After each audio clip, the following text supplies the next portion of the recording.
Good morning friends, आप सबों का हमारे चैनल के ट्यूटोरियल्स में स्वागत है। आज हम लोग major course MJC history 9 semester 5 exam BA bachelor in arts BA semester 5 exam Pune university के छात्रों के लिए एक शॉर्ट वीडियो लेकर के आए हैं। अगर आप हमारे चैनल पर नए हैं तो प्लीज़ चैनल को सब्सक्राइब करें और बेल आइकन को दबाना ना भूलें, जिससे आने वाली वीडियोज़ का नोटिफिकेशन आप तक जरूर पहुँचे। आज का हमारा टॉपिक है श्वेत पुरुषों का बोझ सिद्धांत।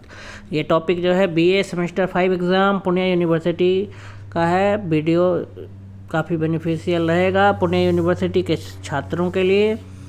आइए हम लोग पढ़ते हैं। मेजर कोर्स हिस्ट्री 9 का ये वीडियो है। श्वेत पुरुषों का बोझ सिद्धांत, white man's burden principle. White man's burden principle. श्वेत, वाइट मतलब श्वेत, सफ़ेद, गोरे लोगों का बोझ सिद्धांत, वाइट मैंस बर्डन प्रिंसिपल।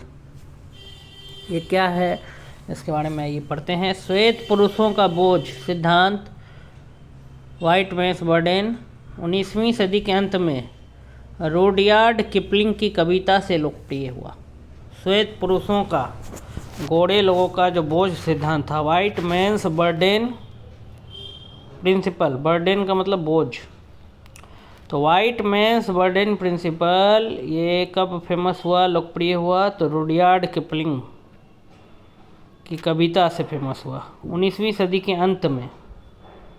19वीं सदी के अंत में, 19वीं सदी मतलब 1800 से 1900 का जो पीरियड होता है, तो 1900 के लगभग आसपास 19वीं सदी के अंत में रुडयार्ड किपलिंग की कविता से लोकप्रिय हुआ। श्वेत पुरुषों का बोझ सिद्धांत, वाइट मैंस बर्डन, 19वीं सदी के अंत में रुडयार्ड किपलिंग की कविता से लोकप्रिय हुआ। यह औपनिवेशिक विचारधारा थी, एक कॉलोनियल आइडिया था, जो यह दावा करती थी, जो यह क्लेम करती थी कि श्वेत यूरोपीय लोगों का नैतिक कर्तव्य है, कि गोरे यूरोपीय लोगों का मॉरल ड्यूटी है कि वे असभ्य और पिछड़े, जो भी असभ्य हैं, अनसिविलाइज्ड हैं या पिछड़े हैं, बैकवर्ड हैं, गैर पश्चिमी समाजों को, गैर पश्चिमी समाज मैंने खुद को वो मानते थे कि सभ्य हैं वेस्टर्न लोग, और बाकी जो लोग वेस्टर्न नहीं थे उनको क्या मानते थे, असभ्य और पिछड़े मानते थे। तो उनको सभ्य बनाने का ये लक्ष्य दिया गया। कहा गया कि आप श्वेत पुरुष हैं तो आपके ऊपर ये बर्डन है, ये बोझ है। माने जो श्वेत लोग नहीं थे, वाइट मेंस को छोड़ करके, या जो वेस्टर्न को फॉलो नहीं करते थे, वेस्टर्निज़म नहीं अपनाए थे, उन सभी को अंग्रेज़ों के द्वारा असभ्य माना गया, पिछड़ा माना गया, और उनको उनका यह नैतिक कर्तव्य बताया गया श्वेत लोगों को कि आप लोगों का नैतिक कर्तव्य है कि जो भी असभ्य लोग हैं, पिछड़े लोग हैं, उनको आप क्या बनाइए, सभ्य बनाइए, सिविलाइज्ड बनाइए। तो यही श्वेत पुरुष का क्या था, बोझ सिद्धांत था, कि श्वेत पुरुषों के ऊपर एक बोझ डाला गया कि आप असभ्य लोगों और जो बैकवर्ड लोग हैं, पिछड़े लोग हैं, उनको आप सभ्य बनाएं, उनकी प्रगति में अपना योगदान दें। वाइट मैंस बर्डन, श्वेत पुरुषों का बोझ सिद्धांत 19वीं सदी के अंत में रुडयार्ड किपलिंग की कविता से लोकप्रिय हुआ।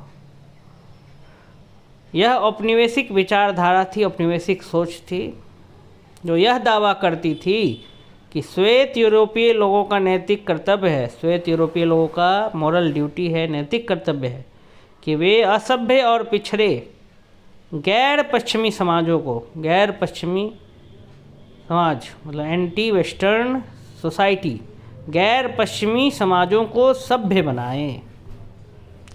किपलिंग ने, रुडयार्ड किपलिंग ने 1899 में यह कविता लिखी, वाइट मैंस बर्डन, जब अमेरिका ने फिलीपींस पर कब्जा किया। रुडयार्ड किपलिंग ने 1899 में एक पोयम लिखा था, वाइट मैंस बर्डन, उसी को प्रिंसिपल बना दिया। ठीक है, किपलिंग ने 1899 में यह कविता लिखी जब अमेरिका ने फिलीपींस पर क्या किया, कब्जा किया। यह सिद्धांत औपनिवेशिक शासन को उचित ठहराता था। ये जो प्रिंसिपल था, वाइट मैंस बर्डन प्रिंसिपल, यह कॉलोनियल रूल को क्या कराता था, उचित, अच्छा ठहराता था।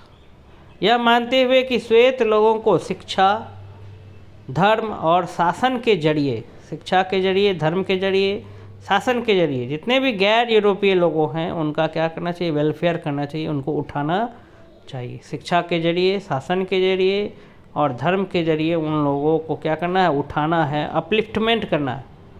Upliftment of the uncivilised and backward society, ऐसा मानना था औपनिवेशिक शासन का, कॉलोनियल रूल का। किपलिंग ने 1899 में यह कविता लिखी जब अमेरिका ने फिलीपींस पर कब्जा किया।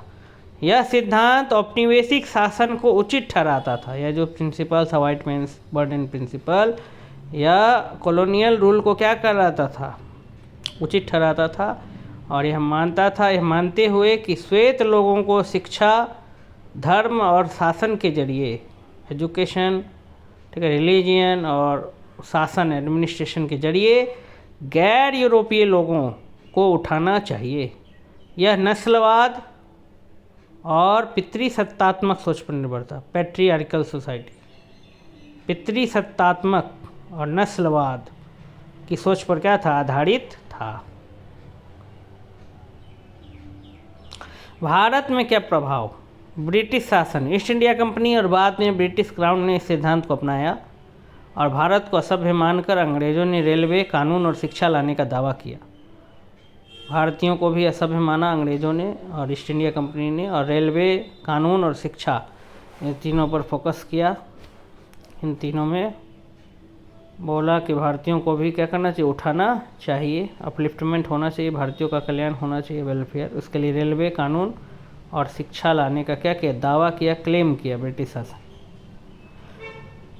भारत में इस सिद्धांत का क्या प्रभाव है वही अब पढ़ने जा रहे हैं। श्वेत पुरुषों का बोझ सिद्धांत, ब्रिटिश शासन, ईस्ट इंडिया कंपनी और बाद में ब्रिटिश क्राउन ने इस सिद्धांत को अपनाया, इस पॉलिसी को, इस प्रिंसिपल को अपनाया।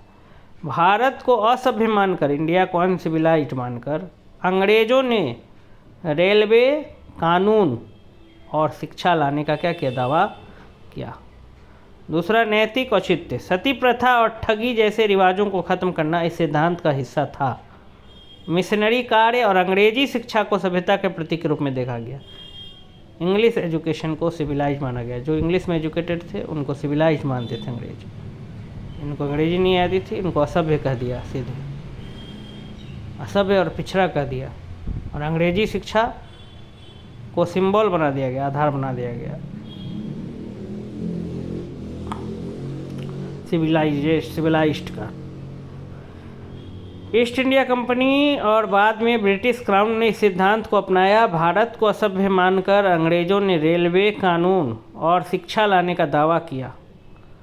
नैतिक औचित्य, सती प्रथा, फंडामेंटल ऑब्लिगेशन, नैतिक जो है मॉरल ऑब्लिगेशन, नैतिक औचित्य, सती प्रथा और ठगी जैसे कानून जैसे रिवाजों को ख़त्म करना इस सिद्धांत का हिस्सा था।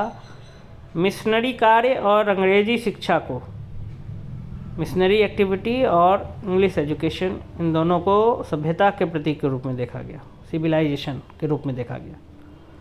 आलोचनाएं, क्रिटिसिज्म भी हुआ इस सिद्धांत का। यह सिद्धांत नस्लवादी था, भेदभाव करने वाला था, जो भारतीय संस्कृति को क्या मानता था, हीन मानता था। रेशियल डिस्क्रिमिनेशन करता था यह सिद्धांत। यह सिद्धांत नस्लवादी था, क्योंकि जो वेस्टर्न लोग नहीं थे, जो वेस्टर्निज्म को नहीं मान रहे थे, तो उसको ये सीधे असभ्य ठहरा देता था। तो यह सिद्धांत नस्लवादी था, जो भारतीय संस्कृति को, इंडियन कल्चर को क्या मानता था, हीन मानता था। इससे स्थानीय परंपराओं का क्या हुआ, अपमान हुआ। जो वहाँ का जो लोकल रिचुअल्स था, ट्रेडिशन था, उसका अपमान हुआ और प्रतिरोध बढ़ा। आलोचकों का कहना था कि यह शोषण और लूट को छिपाने का बहाना था। जो भी क्रिटिसाइज कर रहा था इस सिद्धांत का, क्रिटिक्स, आलोचकों का यह मानना था कि शोषण और लूट को छिपाने का एक बहाना था, वाइट मैन्स बर्डन। भारत का आर्थिक दोहन इस सिद्धांत के विपरीत था। भारत का क्या क्या लोग वेल्थ का ड्रेनेज किया, पूरा पैसा, भारत का पैसा अपने देश ले गए, लूटा भारत को, ठीक है। किसकी आड़ में, श्वेत सिद्धांत की आड़ में। कहा कि हम रेलवे का विकास करेंगे, शिक्षा का विकास कर रहे हैं भारत देश में, जबकि उसके जरिए क्या किया, बहुत लूटा, ड्रेनेज का वेल्थ का ड्रेनेज किया। भारत का आर्थिक रूप से क्या किया, फाइनेंशियल रूप से दोहन किया। यह सिद्धांत नस्लवादी था, जो भारतीय संस्कृति को क्या मानता था, कमज़ोर मानता था, हीन मानता था। इससे स्थानीय परंपराओं का अपमान हुआ और प्रतिरोध बढ़ा। आलोचकों का कहना था कि यह शोषण और लूट को छिपाने का बहाना था। भारत का आर्थिक दोहन इस सिद्धांत के क्या था, बिल्कुल उलट था। अब प्रभाव 1857 के विद्रोह में इस सोच के खिलाफ गुस्सा दिखा।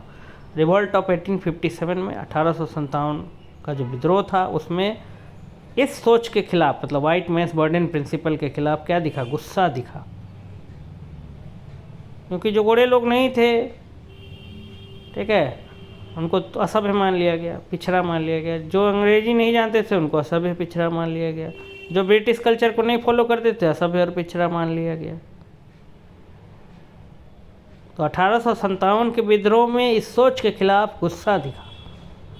20वीं सदी में गांधी और अन्य नेताओं ने इसे खारिज किया, इसको बोला कि नहीं मानेंगे, इनकार कर दिया।